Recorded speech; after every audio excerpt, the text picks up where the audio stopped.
Levon Park. This is our second game of the morning. It will be the San Diego Peacocks, a team that we saw yesterday or last night, and they will be playing the Twin Cities Force in another elimination game. The Twin Cities Force, the higher seed. They are the number 16 seed, and San Diego Peacocks, as I think, are in the, what were they, 55? So they've done rather well to get this far. They have done very well to get this far. Played a lot of great softball yesterday. Just had a little trouble scoring in that last game that we broadcast, but great to see him back here on Championship Saturday. And as we've discussed on some of the broadcasts, a lot of this broadcast team at Cloud Sports Network is from San Diego. I am actually the commissioner of the San Diego Naga Affiliate League, and I am very excited to have one of our teams here playing on Championship Saturday. All right, so since I just sat down, I'm going to rely on you with names for your city's team. All right, so actually leading off here, once the warm-ups are done, is Wes Train. He is one of the coach managers of this team, and actually had been not playing earlier in the tournament because of a pull of a hamstring, I believe it was. So great to see him well enough to be out there playing today. And he is the leadoff batter. The pitcher for the Twin Cities Force is Lorenzim. And the first pitch, your game is underway on a ground ball hit to the third baseman. A play to first is not in time. Ball gets by the first baseman, but there'll be no advance by the runner. And because, as you said, he is nicked up a little bit, he is going to be pinch run for. Courtesy runner is going to be number 9, and that is Eddie Quintero. I got that one. You got that one. Yeah, I mean, good play by the third baseman to get that ball at all. They would not get the speedy West, and on most days, if he were healthy, he would be on second right now. That's Zellman. Now this batter hits a ground ball to shortstop. He steps on second for one, on to first, not in time.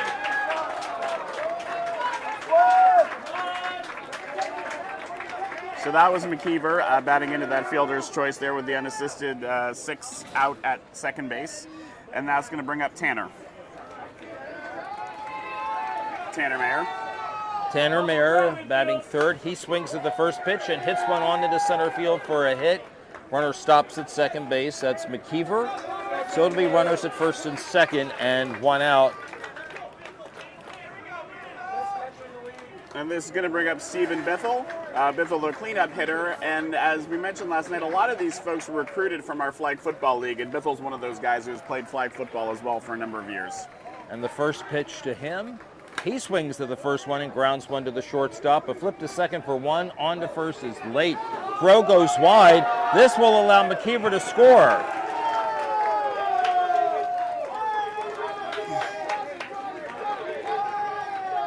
So there's a force out at second base for the second out, and then the throw was not very good, and it sailed past the first baseman to the fence. So that allowed the run to score, and San Diego breaks out to the 1-0 lead. Here's another ground ball to short, bobbled by the shortstop, but he recovers and tosses to second base for out number 3.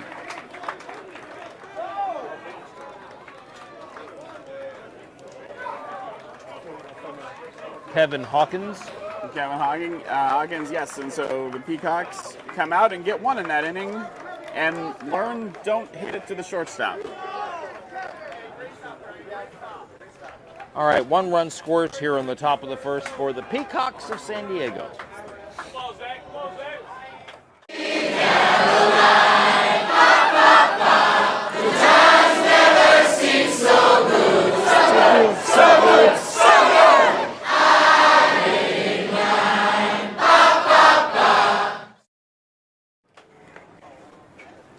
And so we are back here getting ready for the bottom of the first inning. The Twin Cities Force first appearance at the plate should be led off by number 11 Schwartz, and then Spillner and Hunter. So 1-0 is our score. And San Diego going through their bottom of the first little warm-ups, getting the arm a little looser. And the umpire is about to yell play ball. Our umpires for this game, both from Chattanooga, Tennessee, Herb Parker and Daniel Robinson. All right, Schwartz will lead off. He's their shortstop, and he's the first batter here in the first inning. And the first delivery. Swing and a base hit to right field. A lot of first pitch swinging so far. This one, he went opposite field, past the first baseman and on into right field for a base hit. And that'll bring up the first of the two EHs, the extra hitter. This is Spillner. And he goes after the first one. He lines one to the second baseman off his glove. He recovers and tosses the shortstop. The ball is dropped and gets away a little bit from the shortstop, but there'll be no advancement. Here's Johnny Hunter, the catcher.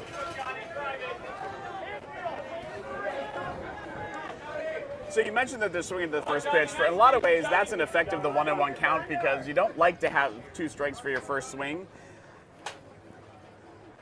There's a flying drive foul down the third base line. So when you have games like I believe the championships that start 0-0, a lot of players will watch that first pitch go by, get a feel for it. But with a 1-1 count, especially in D, taking your first hack with 2 strikes is a lot of pressure, which is of course a privilege, but.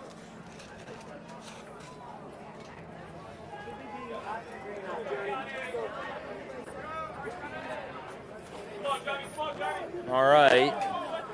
Johnny Hunter waits for the next delivery as they were waiting for the ball to be dangerous retrieved. Pitch to watch there. Yes, they were waiting for the ball to be retrieved from the foul line out in left field and into the pitcher. Pop up on the infield. Shortstop calls for it and makes the catch. And that'll be the first out of the inning. Runners at first and second, and that'll bring up Lorenzen, the pitcher.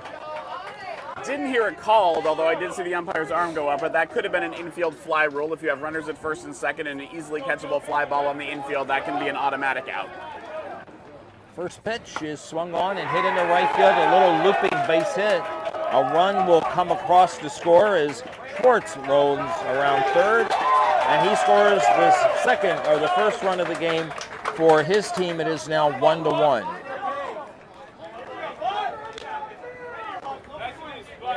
Spillner running at first, held at second.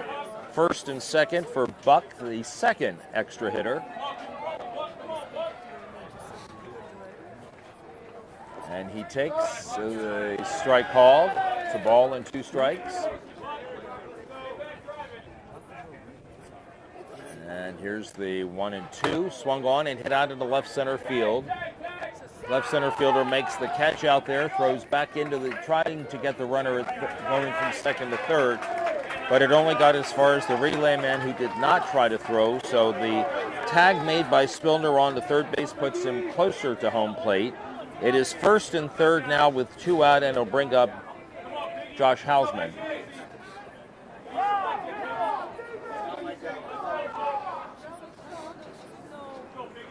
First pitch to him is a ball.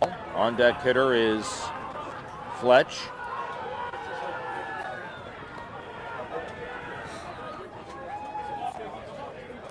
And here is the next one. He swings and grounds one to the third baseman off her glove and into left field. Run number 2 comes in. It's now 2-1 for the Twin Cities Force. On the play, Lorenzen held second base. It's first and second. 2 outs, 2 runs in the inning. And it'll bring up Fletch, the left fielder. Swung on and hit to the third baseman off her glove. Ball was hit a little high. She had to jump for it, but she got her glove on it. However, off her glove and in the shallow left field, it'll be the bases loaded for Buman. Cody Buman. Left-handed swinger takes the pitch inside for a ball. It's 2-1.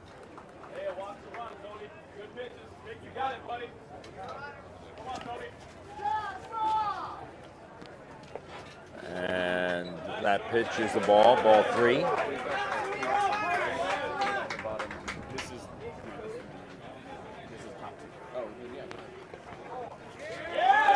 And that's a walk. And with the bases loaded, that also produces a run. and that'll bring up Downing. Downing is the first baseman. He bats from the right side, and he bats with the bases loaded. 3 runs have scored in the inning for the Twin Cities Force. They have a 3-1 lead. And a ground ball hit past the third baseman into left field for a hit. 2 runs are going to score. They'll throw home, and out! Oh no, he's safe.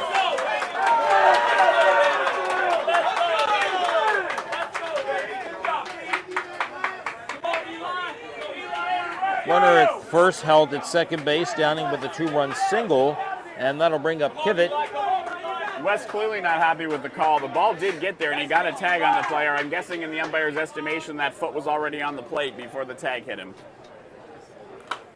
Fly ball hit out into left field, caught, and Kivett on the first pitch flies out, and the inning is over, but it was a good inning to start for the Twin Cities Force. We go to the top of the second. Our score is the Twin Cities Force 5 and the San Diego Peacocks 1 here on the Cloud Sports Network. So we want to take a moment here as we turn it over to talk about one of our sponsors, and that is the National LGBT Chamber of Commerce, or NGLCC. NGLCC is the largest advocacy organization dedicated to expanding economic opportunities and advancements for LGBTQ people, and the exclusive certifying body for LGBTQ-owned businesses. Since 2019, the NGLCC has been partnering with the Gay Softball World Series and is proud to do it once again this year.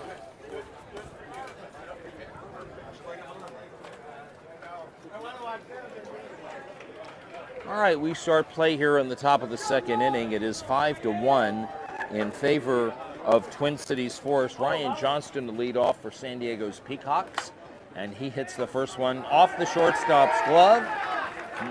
No play at first base. So the leadoff man is on. Ryan Johnston on first base. Zach Mimke, the batter. Mimke with some pop.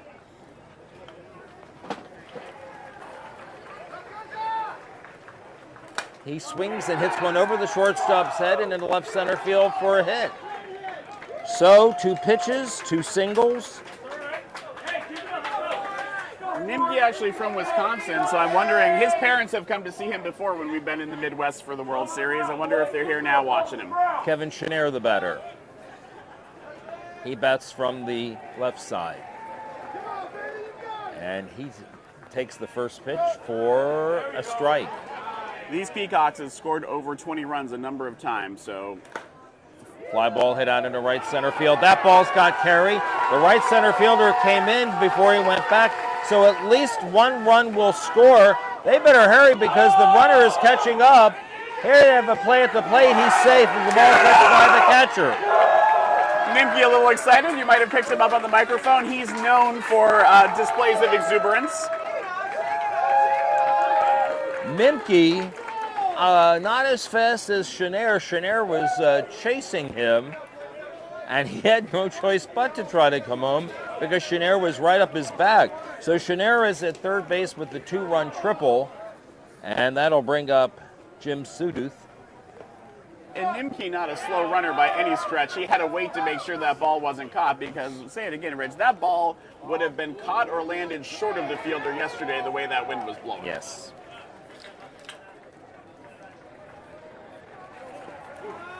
And that pitch is a ball. It is ball 3. 3 balls and 2 strikes.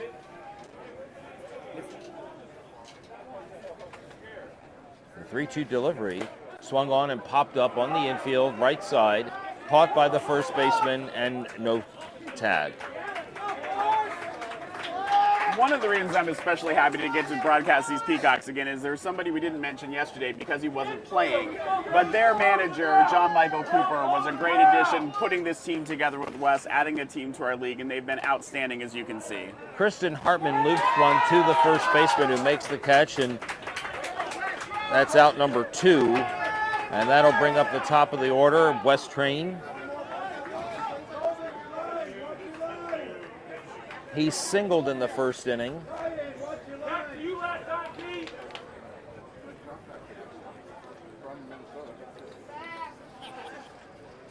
First pitch is a ball. Wes, actually from Minnesota, played in this league, I believe, for a number of years and then moved to San Diego. And he hits a fly ball left center field. Catch is made, and so they settle for 2. 2-run score in the inning. We go to the bottom of the second. Our new score, the Twin Cities Force 5 and the San Diego Peacocks 3 on the Cloud Sports Network.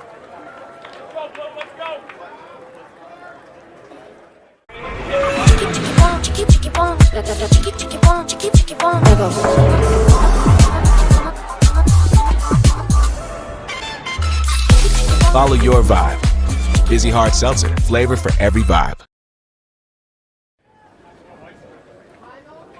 All right, we are starting the bottom of the second here in Burnsville, Minnesota. Loch Levon Field 3. More and more people starting to show up. It's going to be a very loud atmosphere here before too long. All right, it's the 11th and 12th batters, followed by the leadoff batter here in the bottom of the second, and that means the left center fielder, Monson, to lead off. And he takes a pitch for a ball. Oh, no, we called it a strike. First pitch, I believe, was a little flat. That one high enough to be called a strike. So it's 2 balls and 2 strikes. And that pitch is a ball, ball 3. And the full count delivery is swung on and hit up the middle and on into center field for a base hit. Leadoff batter is on again. And that'll bring up the 12th batter in the batting order, and this is Zellman, the third baseman. Somewhat surprising to see the Force batting 12. Usually as the tournament goes on, you only bat your best 10 or 11, but they must have 12 good hitters they want to get in. Fly ball hit out into right field is going to be down for a hit. Monson around second on his way to third. Zellman on into second base. Monson will come around to score. Zellman on his way to third, and they will hold him.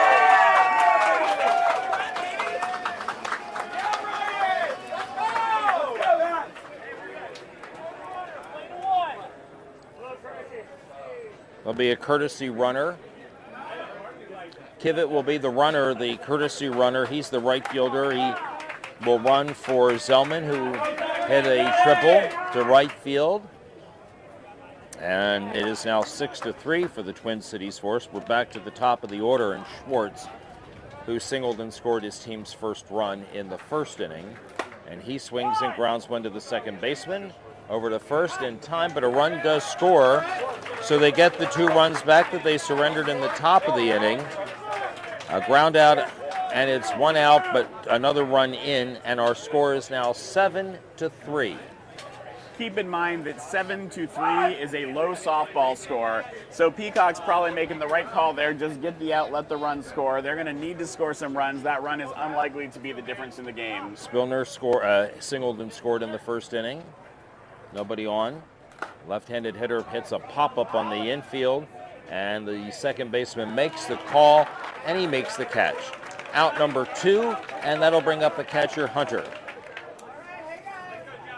Johnny Hunter, who lined to the shortstop in the first inning, goes after the first one and grounds one to the shortstop off his glove. He was ranging far to his right. It would have taken a great throw to get him. So it's a base hit for Hunter, a 2-out base hit, and will bring up the cleanup hitter, Lorenzum, who singled and scored. He's the pitcher, helped his own cause, and he also drove in a run in that 5-run first inning. 2 runs have scored in this inning. A runner at first base and a slow roller to third is foul. Hugged the chalk for a little bit and then bounced into foul territory into the glove of Kristen Hartman. So it's a runner at first base, and the count is 1 ball and 2 strikes. There's a fly ball hit foul down the right field line. So if he hits another foul, it's a strikeout. Come on, Joe, keep it rolling, Joe.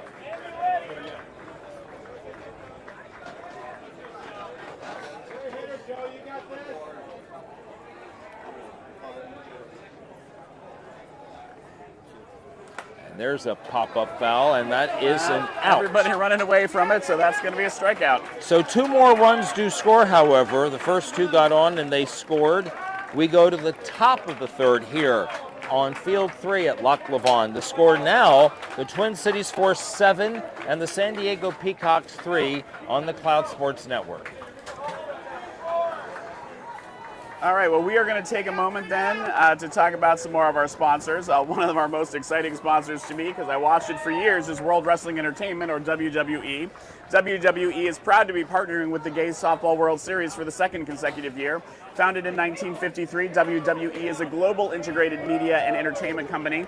Among its many contributions over the past 2 years, WWE offered complimentary tickets to local Naga softball players throughout Pride Month.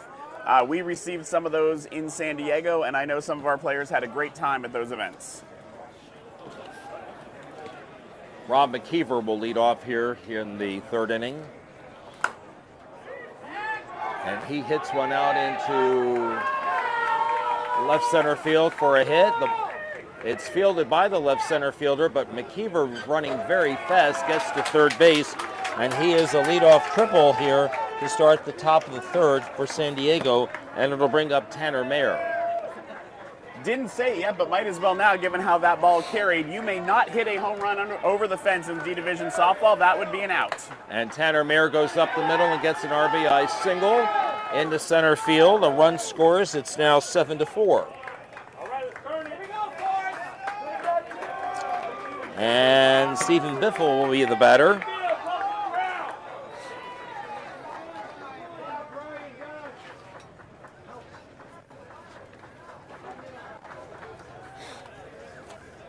The first pitch to him, he goes after the first one, and he hits a fly ball hit to center field. Right center fielder ranged into his right, makes the catch. And Mayer, who had gone to second base, had to retreat back to first base on that fly ball caught by the right center fielder. Will bring up Kevin Hawkins, who hit into a force play on a fielder's choice to the shortstop in his previous at-bat, and he lines the first pitch on into left field for a base hit. Mayer held at second, so it'll be first and second with 1 out, 1 run in the inning. Ryan Johnston will be the batter, and he can cut into this deficit if he delivers.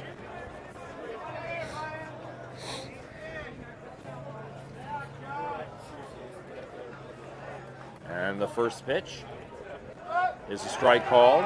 It's a ball and 2 strikes. Johnston swings and pops one into shallow left field. It'll fall for a hit. It will score a run as Tanner Mayer comes around 3rd, and he scores the 2nd run in the inning. And that makes it 7-5. And on the play, Hawkins held at second base, and that'll bring up Zach Mimke. He singled and scored in the 2nd. He can cut into this deficit a little more. But first, a courtesy runner. Quintero Speedy, also another one of those fly football players, known as one of the best slot receivers in San Diego's football league.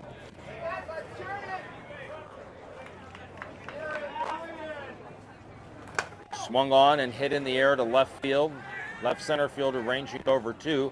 Left fielder makes the catch, and there'll be no advancement by the runner, and that is the 2nd out. And that'll bring up Kevin Chenair. With a chance to help himself. He wears number 11. And the first pitch is a ball.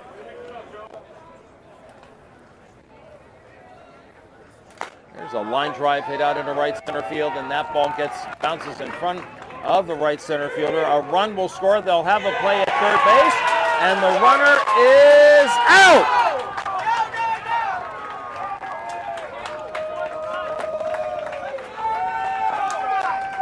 So good play there, good throw. The runner, at least from what I could see, did not cross home plate, so I don't think that run.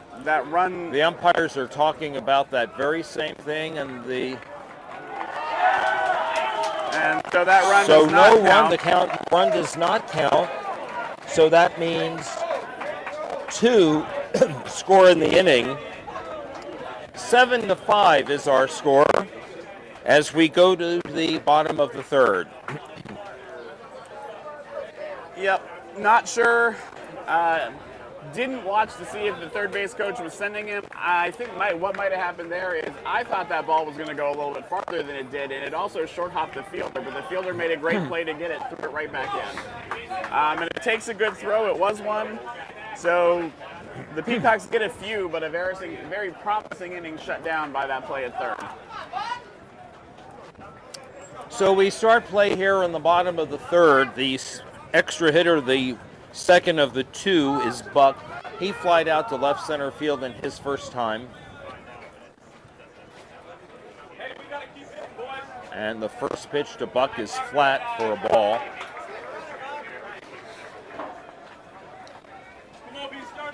Two balls and 1 strike, and the next delivery is swung on and bounced to the shortstop. Nice backhanded grab. A 1-hop throw to first base, and he's out. Nice pickup there by the first baseman. Great play all around. Great job getting that ball by the shortstop. Good 1-hop throw. It was going to be long, probably quicker that way, and a nice dig by the first baseman for that first out. Here is Hausman. Josh singled and scored in the second inning, and he bats here in the third inning, and he hits a fly ball out into left center field, and the catch is made. And that is out number 2. And that'll bring up Fletch.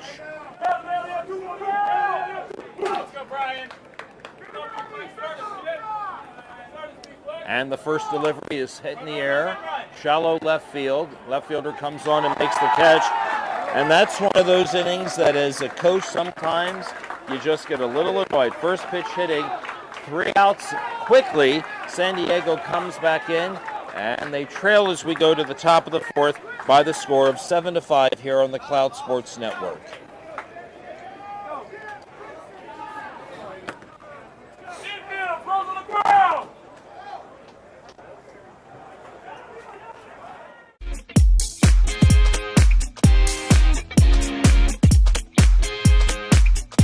Chosen family is just someone that can help you become the best you. Chosen family means love. No judgment. No judgment. Having someone to support that dream of yours is amazing. Equality means to not take apart what's different about each other. It means acceptance. I'm living my truth. I'm living my truth with my chosen family.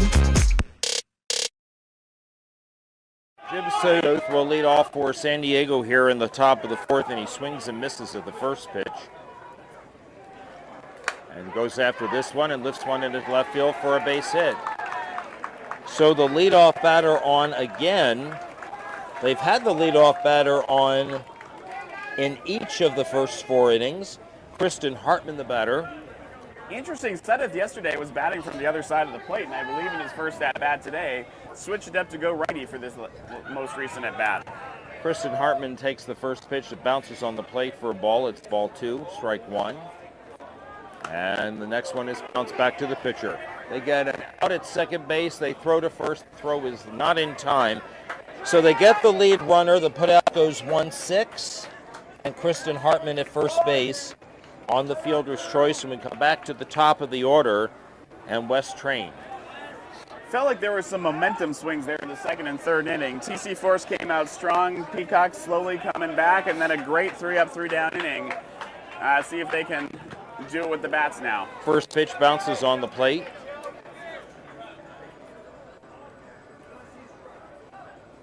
And the next one, deep. 3 balls and a strike. Top of the fourth inning here. 7-5 Twin Cities, and Train walks. And that one outside. Rob McKeever will be the batter. 3 balls in a row there. We'll see if McKeever is a little patient here. Quintero out to run again. You know, you may not be able to hit or you may not be able to field, but if you can run, you'll find your spot on any team.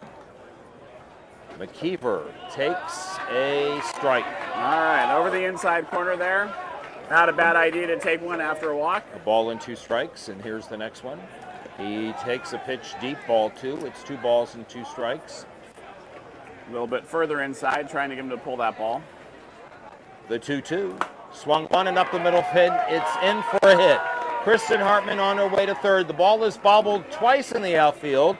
Kristen Hartman will score, and Quintero holds up at third base. It's an RBI single,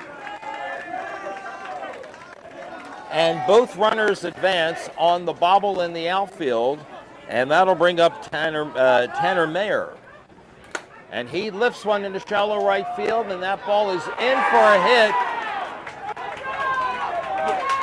Oh, he caught the ball.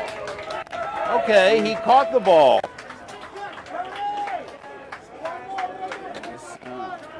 And Rich, I thought I saw that hit some green, thought I did so too. we'll see.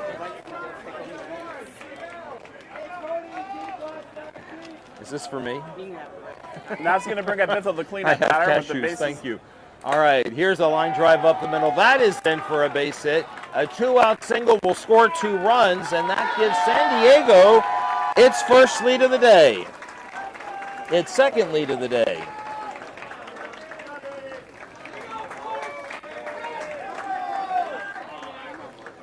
Kevin Hawkins delivers, and this should be Ryan Johnston. Is that correct? No, this I believe is Kevin Hawkins. That was Bithell with the single.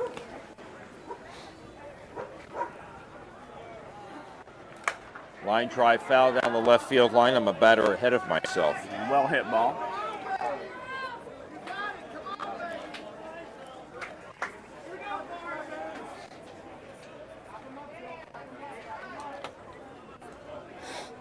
Ryan Johnston is the on-deck hitter.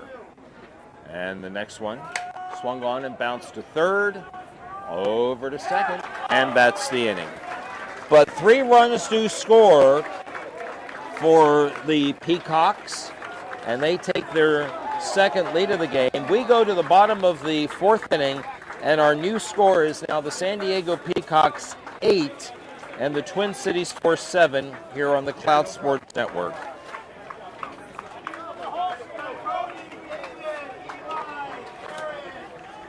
And we'll take a moment here to talk about one more sponsor. This is one of the most fun ones that we have is Major League Baseball. Major League Baseball is proud to partner with NAGA for the 2023 Gay Softball World Series.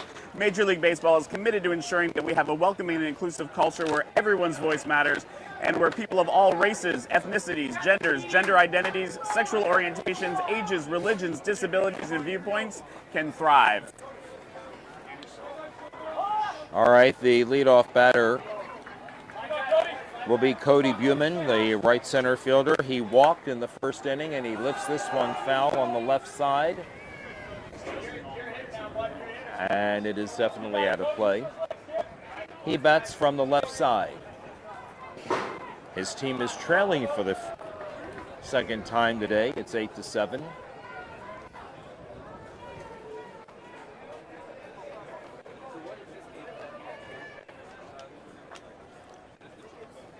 And the next one is hit in the air to right center field, and the outfielder makes the catch. And that is out number 1.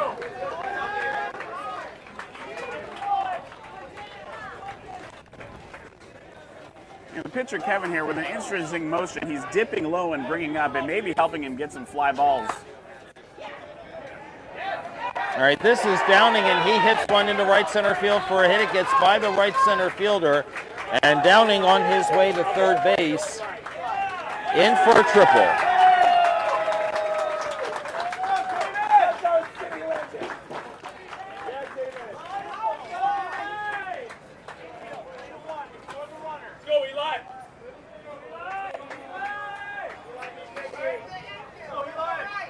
Here is Kivett.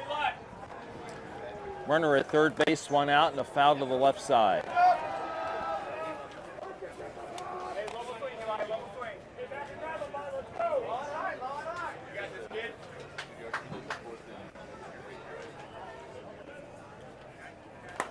Here's a fly ball hit out into right field, and that ball drops in for a hit, and the game is tied as Downing comes across with the 8th run of the game for his team, the Twin Cities Force. It's now 8-8 on the base hit by Kiven, and that'll bring up Monson, the left center fielder. 8-8 our score.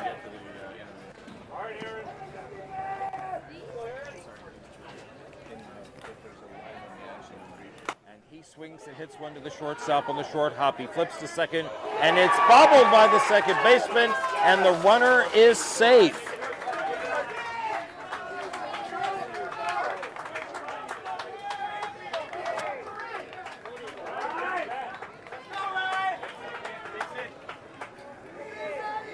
Zellman will be the batter. He is the 12th batter in the batting order. He has runners at first and second, and he swings and hits one in the air to right center field. That ball gets down. One hops to the right center fielder, and the bases will be loaded.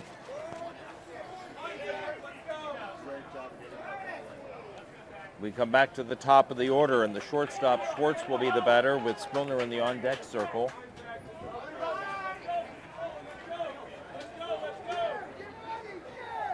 And the first pitch is lifted in the air to right and right center. Right fielder makes the catch. It'll be a sacrifice fly as the runner from third scores. That's Kivett. And his team retakes the lead at 9-8.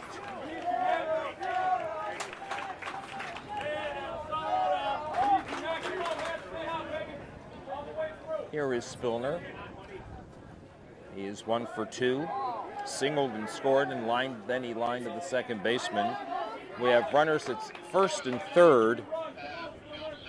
Monson is at third base, and here's a little looping fly ball hit out into right center field.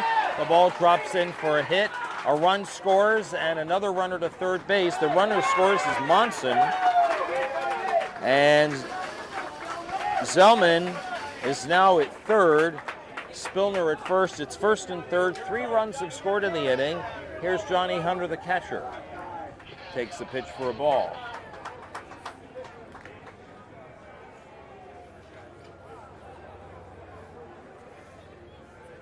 And there is a looping line drive caught by the shortstop, and the inning is over. However, 3 runs do score for the Twin Cities Force here in the bottom of the 4th. We head to the top of the 5th.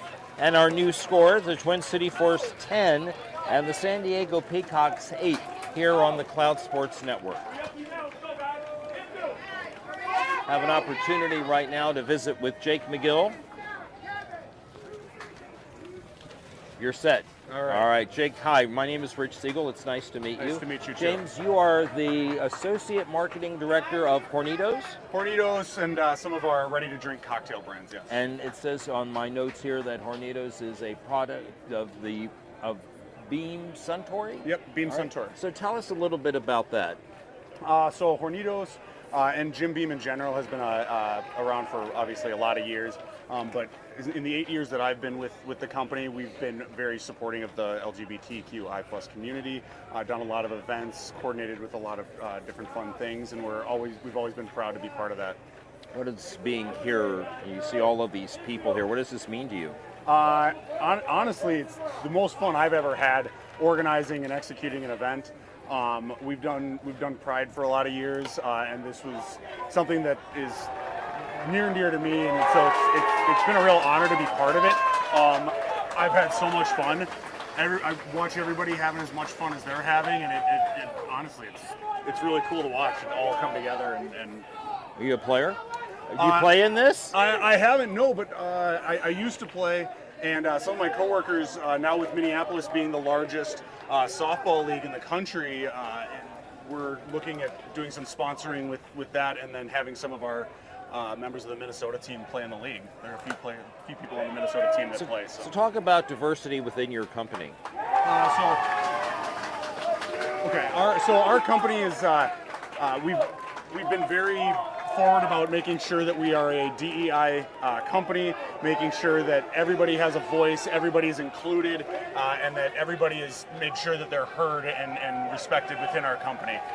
Now, you were at a special event on Tuesday night. I was, yes. Talk a little bit to me about that. Yeah, so I I had the honor of being able to attend the Hall of Fame dinner at the Nicollet Island Pavilion, where a lot of people were inducted into the Naga Hall of Fame. And One in particular? One in particular, yes. One of my coworkers, Sam Schischler. He's our state manager for Kansas. He plays for the Columbus Grizz. They're playing here at 10 a.m. And it was very, very cool to be able to see him go in. Sam's a rather robust individual, but he was moved to a few tears, wasn't he? Yeah. Have you talked to him about what all this meant to him? Yeah, I have, and it was. I talked to him a lot extensively yesterday about it, and it was kind of cool. Like, that was such a great moment for him, and he talked about how he wanted to thank everybody that had made that happen for him, and it was really cool. It was really a special moment to see him be able to take that honor. But by any chance, were you here last night for Friday Night Lights? I was here from about 5:30 in the morning, and I left about 6:30 at night. I was not able to be here for Friday Night Lights, unfortunately. I had to get home, put my kids down. So. Well, we're glad you're here today. Thank you. Yes, and we hope that you're enjoying all of this and just take it all in, because this is one of the blessings of these last 2 days of the softball tournament. Jake, thank you very much for being with us today. It was a pleasure meeting you. Thank you, and thanks for what your company does for Naga. Yeah, thank you. Take care.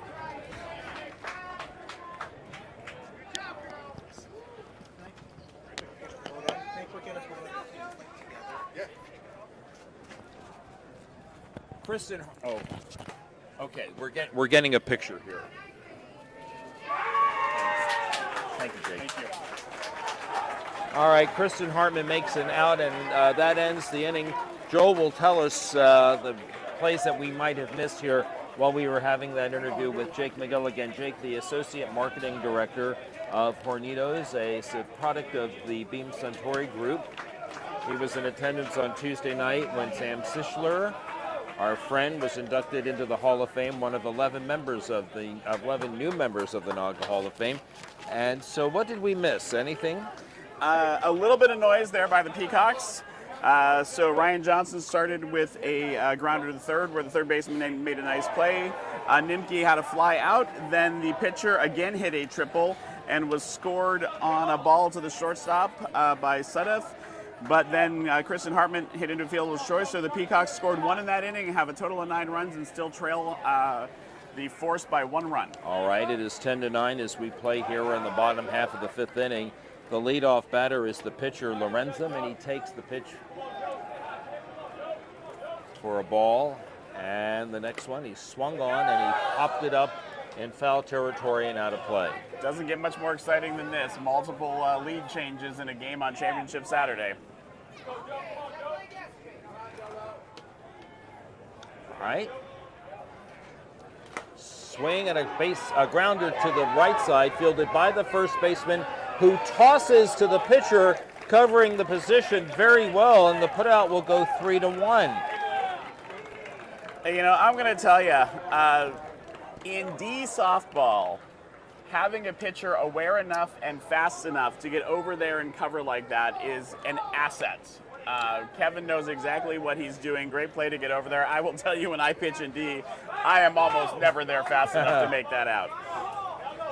Here is Buck. He's 0 for 2. He skies one out into right center field. The ball's got carry, and over the right center field's reach, it'll be at least a double. Buck loses his hat as he motors into second base, and it's a runner at second with 1 out.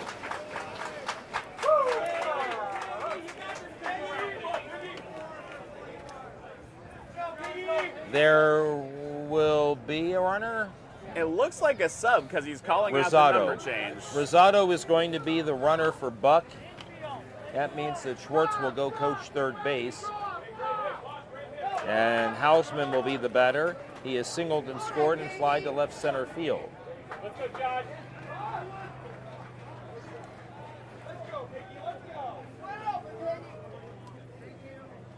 Piggy. Calling Piggy. And the first pitch to him. He swings and hits one down the left field line. The ball is in foul territory, and the catch is made in foul territory by the left fielder. And that is the second out of the inning. There was no advancement by Rosado, who is running at second base for Buck, and that'll bring up Fletch. Good fundamentals here by the Peacocks. Again, sometimes in DE softball, you see that ball caught in foul territory and you forget that the runner can run. They were on it. They got that ball in quickly. And so Fletch takes the first pitch for a ball. And the second pitch is a ball. Got a base open here. And that is a ball 4. He said, hard to know if he was truly pitching around him, but he did have a base open, and you can get a little further down in the order here. And here's Buman. So now they have a force at any position, third, second, or first. Looked like Buman walked and then had a fly ball out. Fly ball there into left center field, actually more in center field, and the catch is made and the inning is over. Well, so they intended or hold him not, it again. worked. They held him that inning to no runs. It is now 10-9 as we go to the top of the 6th here on the Cloud Sports Network. And this game moving pretty quickly, so we may get through 7 here.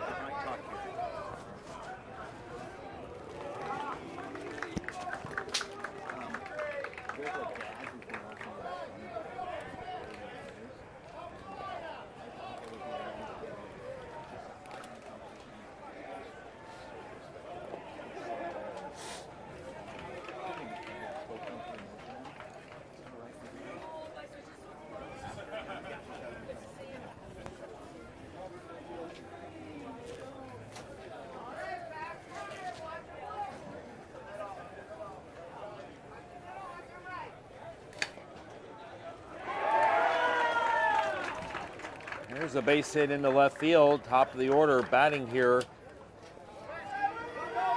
And that is Wes Train. So he starts the 6th inning with a single down the third base line. And that'll bring up Rob McKeever. There'll be a runner. And that likely is your buddy Eddie Quintero. That is Eddie Quintero. McKeever swings and hits a ground ball into left field for a hit. So once again, first 2 runners reach, and Tanner Mayer will be the batter. Tanner with a couple of hits today.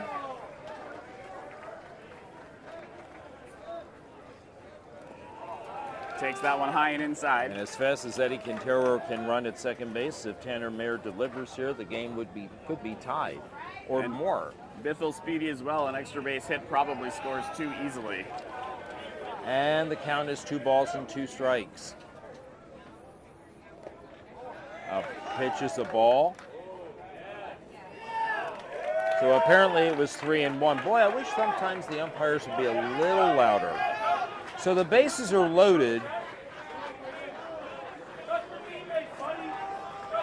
And this is what you want. Bases loaded for your cleanup hitter. Again, no over-the-fence home runs here, and D, that would be an out. And here's Biffle. He swings and hits one to right center field. That ball's got carry, and that ball is off the fence.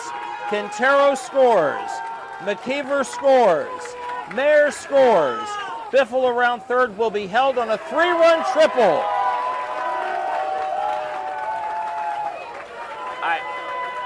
I'm betting Bithell would have liked to come in. Nothing more exciting than a grand slam, but wisely held at third. No reason to make an out and take momentum away from what is a very exciting and promising inning here for the Peacocks. None at all.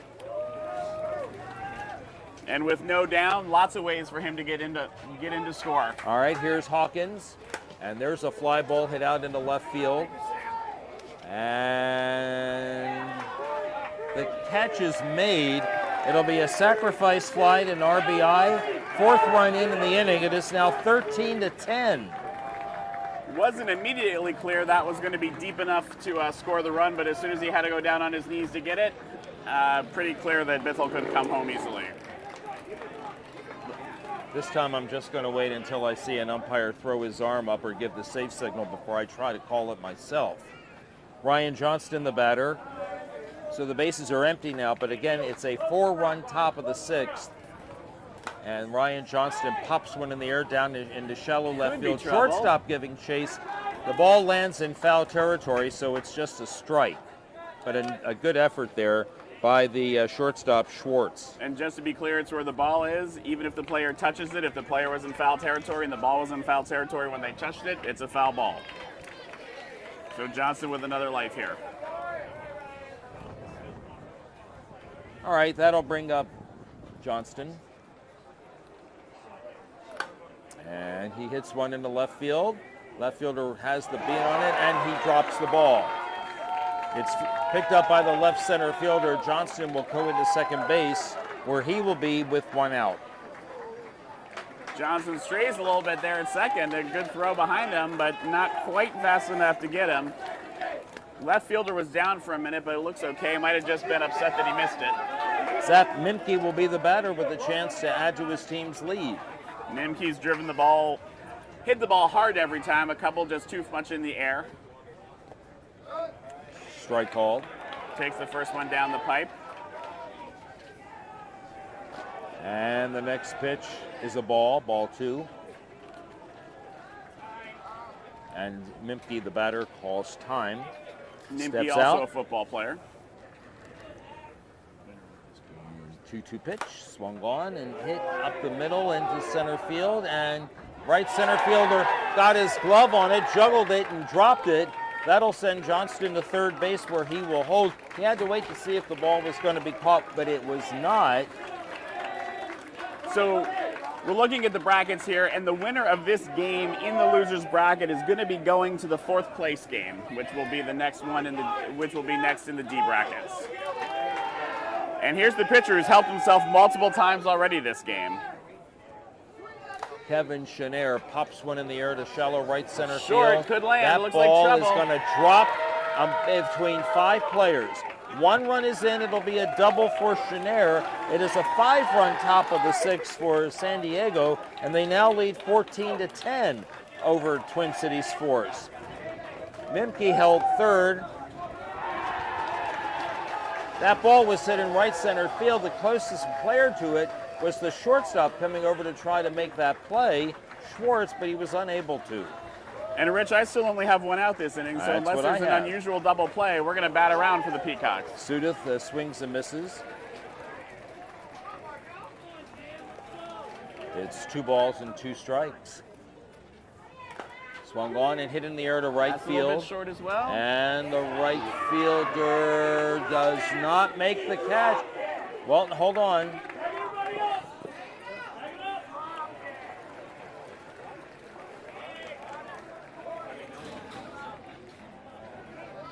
The question is, was the ball caught? And if the ball was caught, they would have a double play because both runners ran and came across the plate. So they made the appeal at second. The home plate umpire called it out. Again, like the last time, I thought I saw that ball hit some green there. But He's we'll out, see. So and it's a double play. So that is going to be that unusual double play. So it's actually technically the pitcher, Kevin Chenair, who was out at second on not tagging up, and Sudith out on the catch.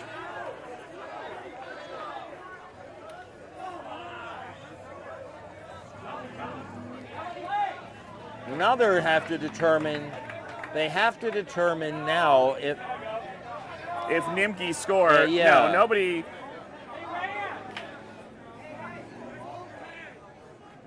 So we've been through this in another game, however, and the tag up, I believe, is considered like a force play, so I don't believe the run scores. All right, so Well, the Peacocks are clapping here.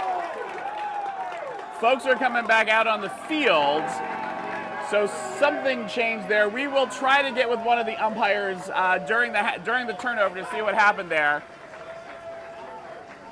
It may be that they are calling the.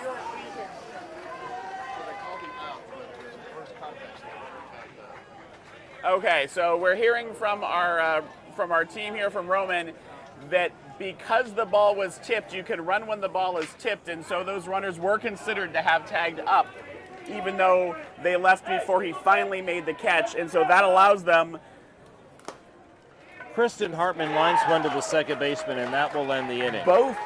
So if that's the call, then both of those runners, both Mimke and Kevin should have scored. That and should so mean that should be a 7-run inning. that should be a 7-run inning and a score of 16-10.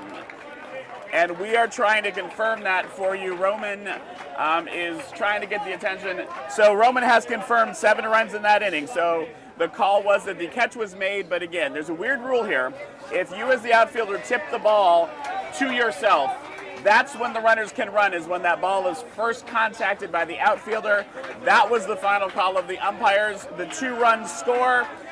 Sudduth was out, Hartman made an out. 7 runs in a very exciting inning. 16-10 Peacocks. 5 minutes are left in this contest. 16-10. And Downing will lead off. And he hits one foul to the left side for a strike. It's 1-2. And just a quick reminder that at the conclusion of this game, we will take our usual little break and come back to you with a 10 a.m. game in Masters D featuring the Seattle Silverbacks and the Fort Lauderdale And there's Coalition a bouncing Legends. ball to the second baseman, and underneath the second baseman's glove, and on to the right center field for a leadoff hit.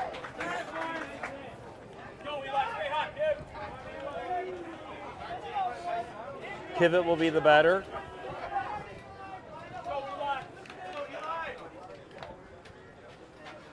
And that pitch is outside for a ball.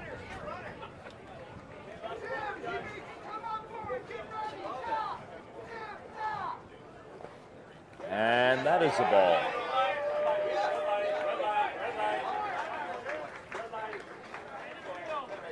Three balls and 1 strike. That pitch is in for a strike. It's 3-2. And ball 4. Once again, a dangerous pitch to take, but made the right call on it.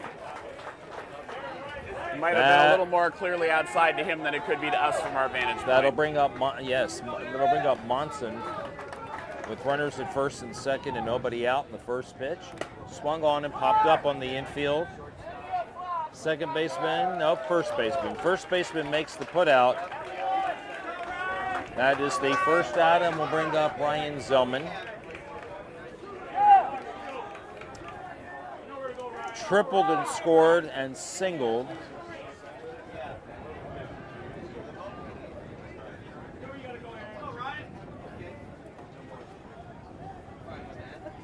And the first pitch is hit in the air to right center field. Right center fielder came across to his left and was not able to make the catch. 1 run will score and the other runner to third. So Downing scores the first run in the inning, and the other runner, Kivett, to third. Zellman is on at first. Schwartz will be the batter.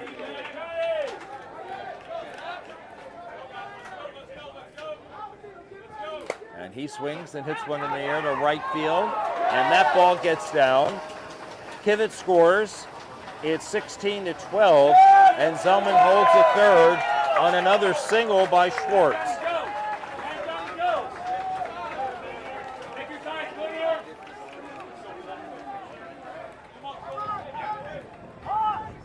16-12 our score, and the left-handed batter Spillner will be the batter.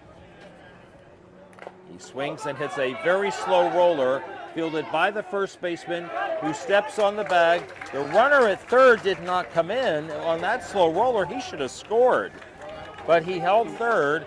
Schwartz at second, and it was put out 3 unassisted, and that'll bring up Charlie Hunter. Wise move by the pitcher not to field that ball. Easier to roll it through, just like not cutting off a throw. And there is a fly ball hit out into deep left field, but it's in foul territory and over the fence. So no play.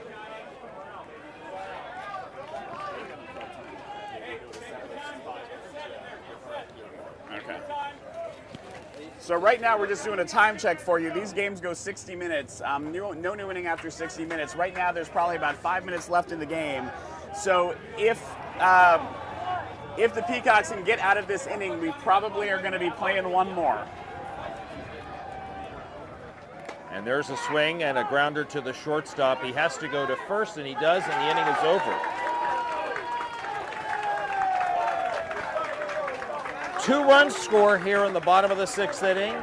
So we will play the full 7. We go to the top of the 7th, and it is now 16-12. The San Diego Peacocks trying to pull the upset over the Twin Cities Force. And again, what an upset that would be. The San Diego Peacocks starting as the number 55 seed, and they are 1 inning away from making it all the way at least to the 4th place game. And I say at least because there's no reason to think they couldn't keep winning if they win this one. That's right.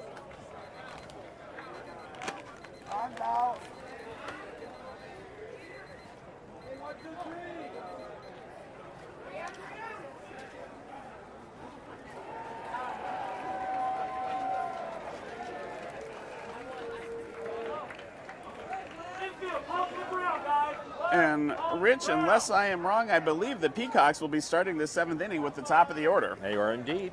And they have been putting the lead runner on in all or most innings. That brought a little wind.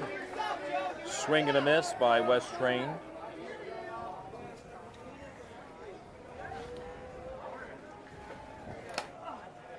He lifts one in the air into shallow right center field. Coming on is the right center fielder. Got his glove on it, but the ball fell out of his glove, and it's in for a hit. All right, and we want to let you know we're trying to, always find interesting things and great stories here to tell you here on the Cloud Sports Network for Naga. And so we want you to stay tuned for a special interview with the father of one of the players from the Peacocks in just a few minutes. We'll hear whether this is the thrill of victory or the agony of defeat for he and his son. Eddie Quintero, running at first base, is now at second base on the base hit by Rob McKeever.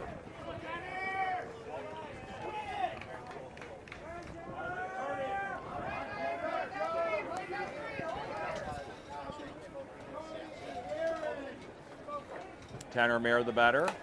And there is a fly ball hit out into shallow right center field. Second baseman ranges back and makes the catch.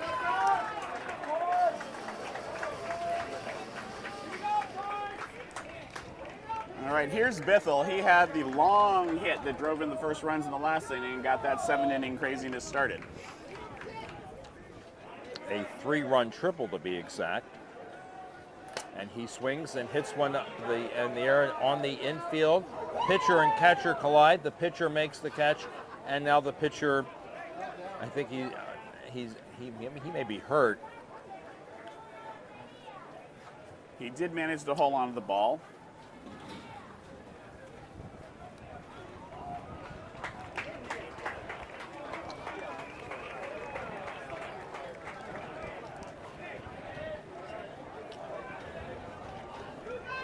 Probably going to be a talk about communication with the coach later. I could not hear them yelling, which means they probably couldn't hear each other. Glad the pitcher got a little bump there. Glad that he's doing okay. And again, did come down with the ball for the second out.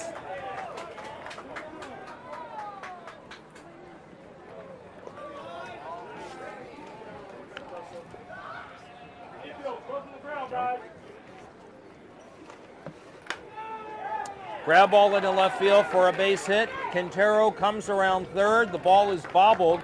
Quintero scores.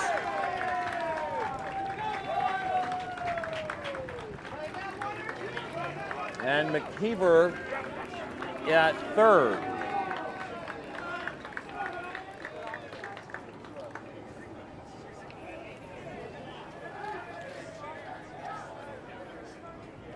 And so the score is now 17-12. Ryan Johnston will be the batter. Johnston, part of that last big inning as well, scored a run. So we have McKeever at third and Hawkins at first, and the first pitch is grounded to the shortstop. He'll toss to second, and that ends the inning.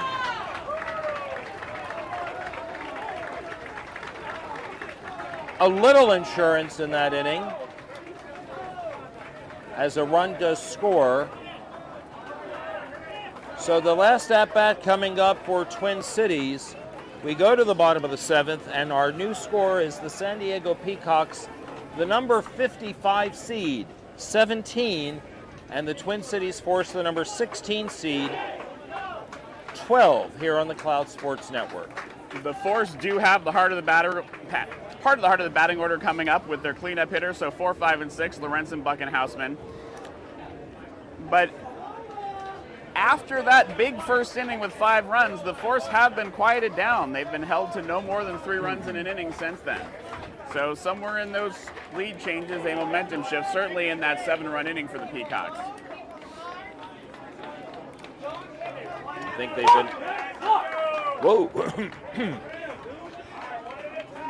Sounded like a clasp of thunder when he smacked his hands together. All right, it'll be the 4, 5, and 6 batters for this Twin Cities team. They need 5 to tie. They need 6 to win. Something going on. Maybe there's going to be a pinch hitter here. Force do have a few folks on the bench.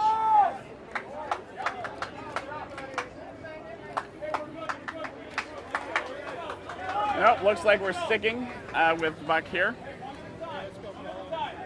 Lorenzen will lead off here. He has batted 3 times, and he takes the first pitch for a ball.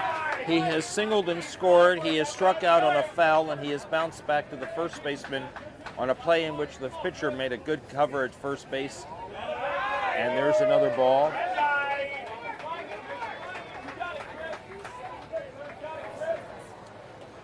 And the next pitch is a ball. That was actually a pinch hitter. That was Kellen.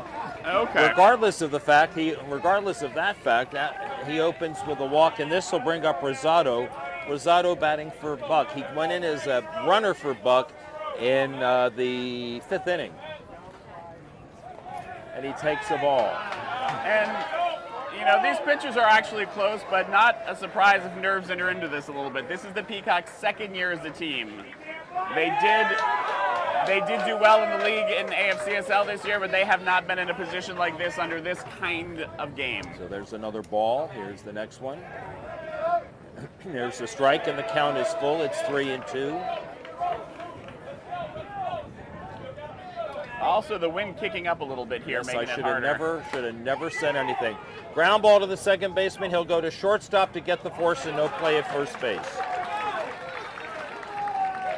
No nerves at second there. Nice play.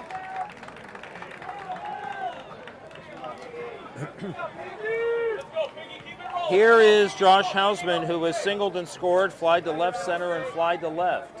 Peacocks 2 outs away from a huge upset. And the first pitch to Hausman. Swinging and hits the first pitch into right center field for a base hit. Rosado around second thinks better of it and will hold at second because there is no reason to run with just the 1 out and risk it. First and second for Fletch. So Wes reminding them as the coach on the field also to go to third base. Always good to remind that. Just reset everybody, make sure they know where they're going. Fletch takes the pitch for a ball. You hate to see the third baseman get the ball and forget to tag their bag and throw it instead. So still some runs to play with here. I wouldn't be playing that far off the line if I was her. Here's the next one, and she swings and hits one to the third baseman. She has a play. The pitcher covering third base gets the put out, and it is a 5-1 put out. The lead runner out. And you got to respect the baseball, softball knowledge here of Kevin Chenair. That is 2 plays that were made because he knew what base to cover and got there quickly. Because she couldn't have made it back to the bag and was looking at second, but he was there for her.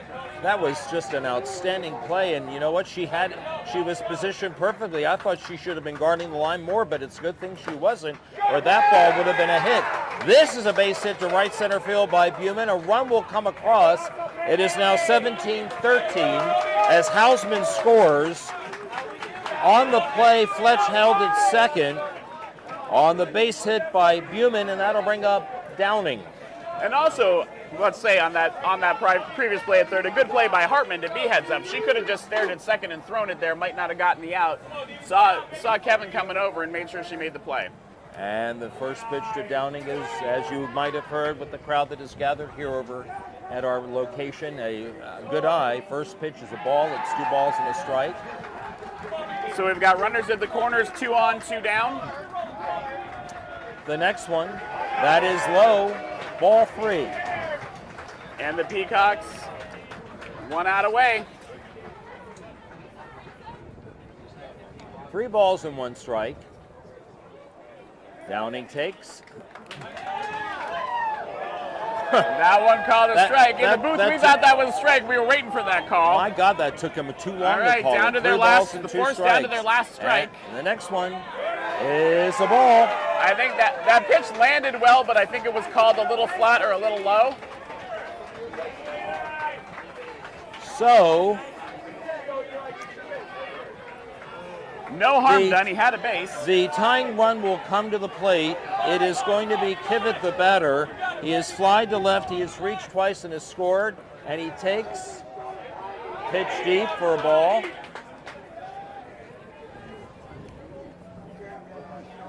The next one is a ball. Nope. Nope, he called it a strike. Late call My by the gosh. umpire. That is a strike. Again, down to their potentially last The strike 2-2. here. Swing and a fly ball hit out to the left field. It Under is it. caught, and the game is over. A big upset here as the number 55 San Diego Peacocks have defeated the number 16 Twin Cities Force. The final score 17-13. Rich, I'm going to go congratulate some Go fans ahead. from my city, and I believe we have a special interview to start, so I'm going to hand the mic over, okay? Do the interview.